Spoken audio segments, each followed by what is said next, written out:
Hello everyone, Jackie Ding here. This is going to be a little 10k subscriber special. A lot of you guys are new around here and I really appreciate all of that, and just want to let you know, why I started this. Why YouTube ended up being a thing and why I'm still trying to do whatever I'm doing here. I began liking cars like way back, 4 years old. Back in China, I didn't know anything. So Formula 1 and anime, the two things that seemingly have zero connection to each other, ended up dragging me all the way into cars. I loved Michael Schumacher's F1 car. And I loved the speed, the racing, the passion of Ferrari, which is why I'm still kind of a diehard Ferrari fan. And then you have traditional, like some off-brand animes that and somehow made them into China, like dubbed and everything. Cyber Formula, big one.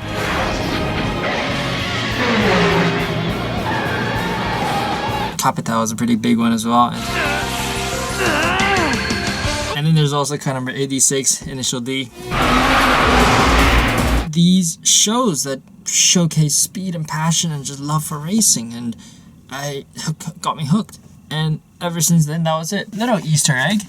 My helmet design is actually a straight up copy of the Cyber Formula one, I'm not gonna lie. When I got to America, I finally got the chance to do Formula cars. And with the help of Jonathan, my driver's coach, and Group A Racing, I ended up doing some Skip Barber series.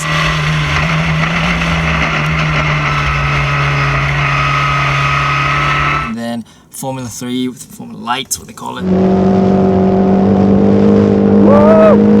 Ended up going bust. And then Formula 4 US.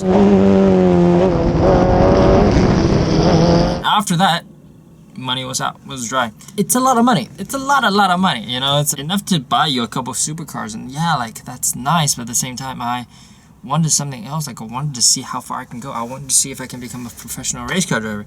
And I can comprehensively tell you, I wasn't good enough. I was too inconsistent. I think that's a big one. Wasn't physically like strong enough, so sometime by the end of the race I'd trail off in performance. And hot head, not gonna lie. made several dumb moves, took out my teammates.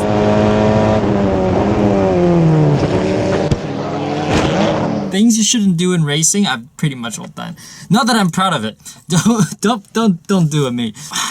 At that point, end of 2016, and I sat down with my parents and we're just all discussing, like, okay, I think that's it. Like sometimes you gotta admit what you're good at and what you're not good at. Like I think I consider myself okay as a driver. I just wasn't gonna. I can continue throwing money at it. It doesn't mean I'm actually gonna get anywhere from there. So we took a collective decision to just stop it there, and came to Michigan. And with the S2000 all stock and everything, I started doing track days because Formula cars was out of option. I was not going to do it anymore. Grid Life happened. I ended up jumping into Grid Life, meeting so many awesome people, the Torque Team Racing guys, the Andrew Mishra, who ended up selling the cars to Fiona. So just things like this that you don't expect ever, and then just all happened. Made a couple videos.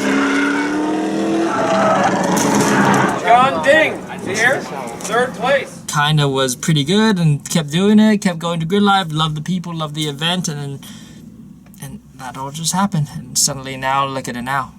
This thing is all stripped out. I remember my first Grid Life event, this is all stock, like a soft top and everything, and 3-point seatbelt too.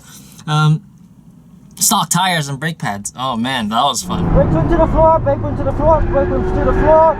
Fuck. I look back and I think this is kind of crazy that we're at 10k.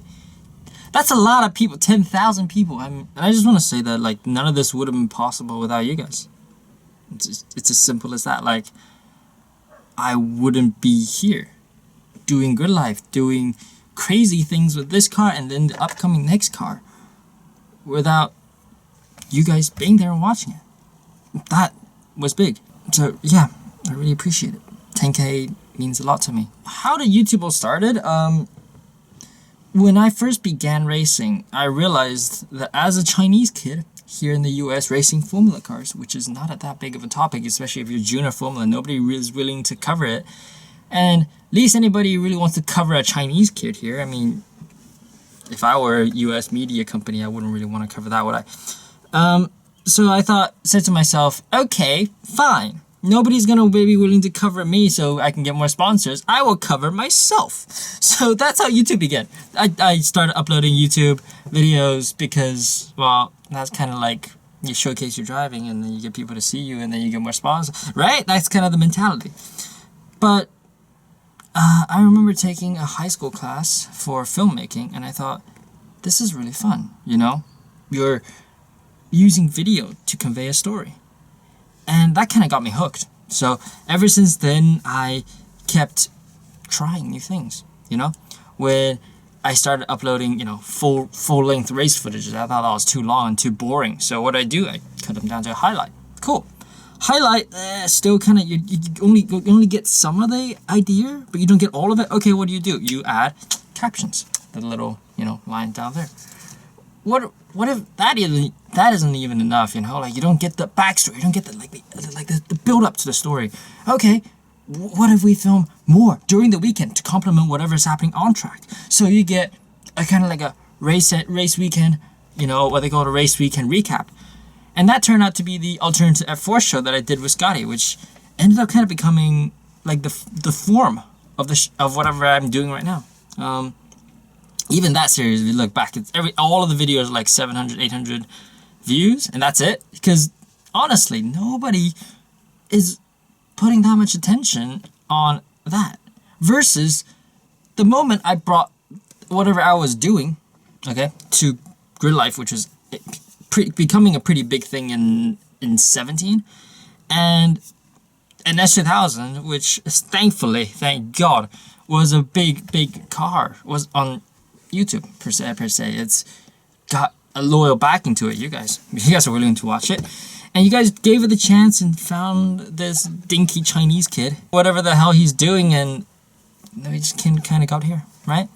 I keep trying new things because I really loved sharing this story and experience with you guys. It's no longer this YouTube thing doesn't concern me as a marketing tool. I don't care much for it, you know? A lot of sponsors ask me to do, you know, can you do an installation video? And I'm just like, you want me to install something? Like, I know you guys don't want to watch that. And I'd rather not put out any videos that I know nobody really wants to watch. So what is it that I do? I drive kind of okay. I make pretty stupid jokes when I'm not on the racetracks. And I just be me when I'm at a racetrack. And it's kind of weird because I'm at a point where I almost feel like I can only be myself when I'm at a racetrack.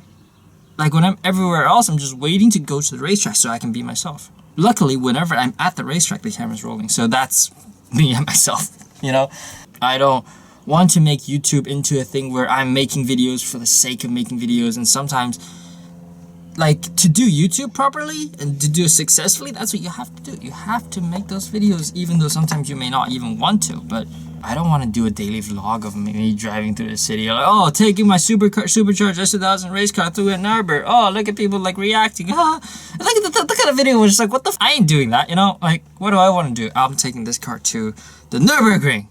Hell yeah, and probably crashing too. If the video excites me when I'm editing, oh, hell yeah, I'm gonna make this. Like the Rolanta video. Not necessarily blew up, but the reaction coming out of it was so positive and so huge that I'm willing to say it's my best video ever. I don't think I've ever made anything else in terms of how it made me feel and how it made you guys feel. Anything comes anywhere near coming as near as that one. You know, by views, obviously the Civic Type R videos, I did 2 with me chasing either Brian's Type R or the USR's Type R, and those 2 obviously have like 500,000 views together. But do I like? Yeah, they netted me a solid amount of money, but do I really like? I seriously, I don't even like the first one I did. The car was so poorly set up, and it was just like, it was shit. And somehow it got like 375,000 views. I'm like, okay, like, this is not the video I want to share to 375,000 people. I'd much rather share like the Rolanta one, but that only got 20k, so who am I to judge? At the end of the day, can I even call myself a YouTube guy? I don't know. Instead of a YouTuber who goes racing. I'd much rather consider myself a racing driver who sometimes holds a camera. But at the climate that today is, and with where I'm going, is that even a probable like way to do it? I don't think so. So I think there needs to be change, and I think change happens whether you realize that you should do it or not. So you have to keep changing and keep things fresh. So with this next car, we'll have a lot more involved, showcases of everything I'm doing to it. You guys will probably see it, and we'll put it on camera. And if it works, great, you're gonna see it too. If it doesn't work, you're probably gonna see it too. Why? Because racing is what I love, right? And I think at this point, I've learned to understand that it's a lot more than just being behind the wheel, like whoa, like doing this. There's a lot that goes on behind the scenes, whether it be just the alignment and the setup. It makes such a big difference on track that I look back and I think, hey, like I wish I could have done that more in depth with this car. So yeah, like when the new one comes, that will happen. That will happen a lot, and you guys are gonna be able to see it. At the end of it, you ask me why. I love racing. Okay? I love racing to the point where I want to do this for the rest of my life. Like I said, I feel like I can only be myself when I'm at the racetrack. And because I have amazing friends, awesome rivals, incredible supporters like you guys, and people that just makes me want to go out and try to push myself even further and become a better driver overall. And it feels like it's what I live for. It does feel like that. And if that's the case, then I'm going to do everything I can to ensure that not just within the next year or two, but within the next 5, 10, 15, 20 years, when Jackie Ding is officially like a middle-aged Asian dude, that I can still stick around on the racetrack, whether it be driving or whether it be doing something related to driving. And so I need to think about ways to build this into something viable and long-term, and a lot of that comes from changing from a customer in the sport to potentially a developer, potentially a salesperson. Like, I don't want to be a salesperson, yeah, but do you want to continue doing what you want to do? Yes. Then, okay, you got to do what you got to do, right? That's the saying. I mean, if I got to do this so I can go racing, hell yeah, I'm going to do this so I can go racing. I think that's fair. But at the end of the day, I want to keep the channel pure. I refuse to put out any content that I don't think, oh yeah, nobody's going to watch that. Like, if it's not what I feel interests me, then you guys probably won't see it. It's just how I've operated. Like, if I go to a track day and nothing happens, like I just have there is one before Judgment. Like, we went to one whole weekend. It was just the smoothest weekend. Nothing went wrong on my car, and I was banging out laps, lap after lap after lap. Just, oh yeah, this feels great. Came back in the weekend. It's awesome to drive. No videos to come out of it though, because it's a track day. Like, what do you want me to do? I've done like videos from before where, oh yeah, I'm chasing down this car at a HPDE, but like, I'm at the point where I just think I don't want to do that anymore, right? It's beyond the point. As I evolve as a driver, the channel is bound to evolve as well, to go into more maybe potentially technical things that I want to learn about, and then you guys can in terms also learn about and do have discussions, because interaction with you guys is one of the most awesome things about YouTube. It's just amazing. Look at any other YouTube channel and then come back to this one and then check the comment section. Oh my god, I am blessed with having just one of the most interactive and positive comment sections on YouTube. Like, I am so glad about that. It's amazing. It's phenomenal. I can actually pull this up right now. Rodolanta video. Like I said, my favorite, probably one of my best. 21,000 views, including some of my replies. 283 comments.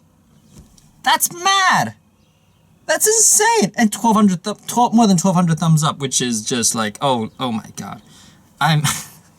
You guys blow me out of the water. I don't know. 10K, huge step. It means the world to me that you guys are supportive of what I'm doing and want to help, and I do appreciate that a lot. Everything that I'm doing here, I want to be able to continue doing in the future. But it's not a guarantee.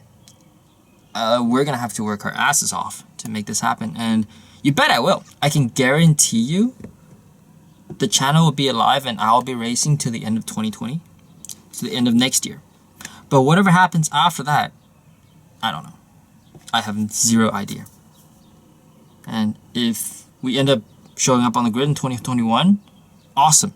And if we don't, well, you can be sure to expect a video about that. But we'll also do more.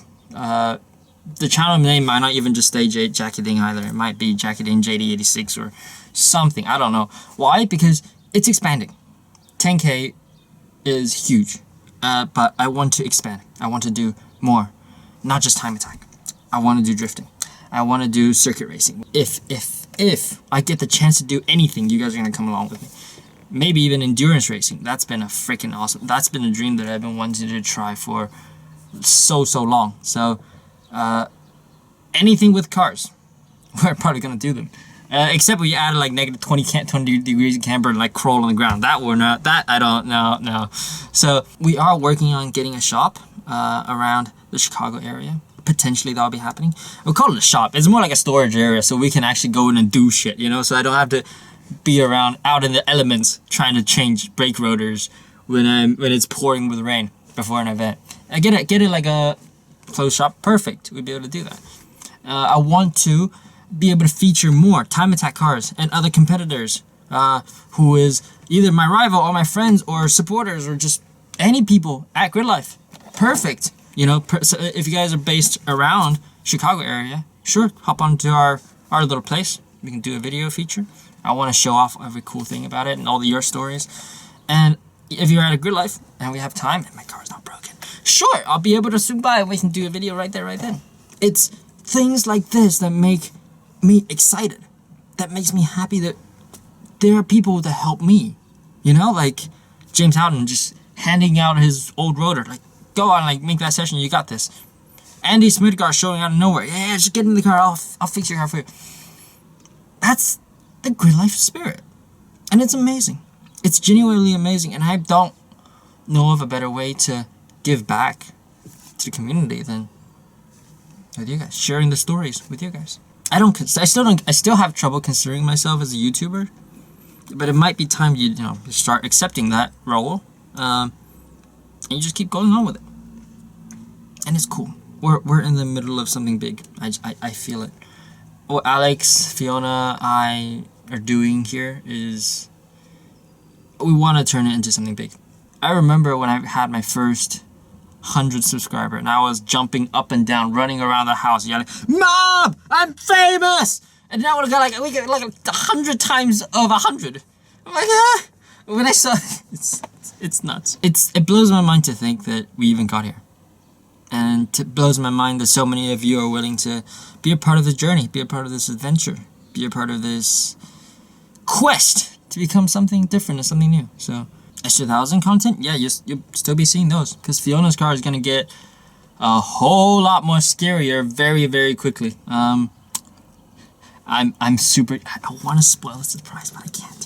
Why? Because she's not here in Michigan right now. She's off in California learning a whole new different craft. That by the time she comes back, she's gonna be a massive threat to everybody in Grid Life Street Mod, me included. Okay, like, I'm not kidding. Why? Because I know how scary that girl can get, and she's getting the training that she needs desperately, the ones that I can't teach her. So it will be amazing to see what comes out of it. The new car will be huge. I have a feeling. I'm willing to bet my career on it. That's what I'm doing. I'm betting my career on it to become something big, to take it to the next level. Alex will be having a new car coming also.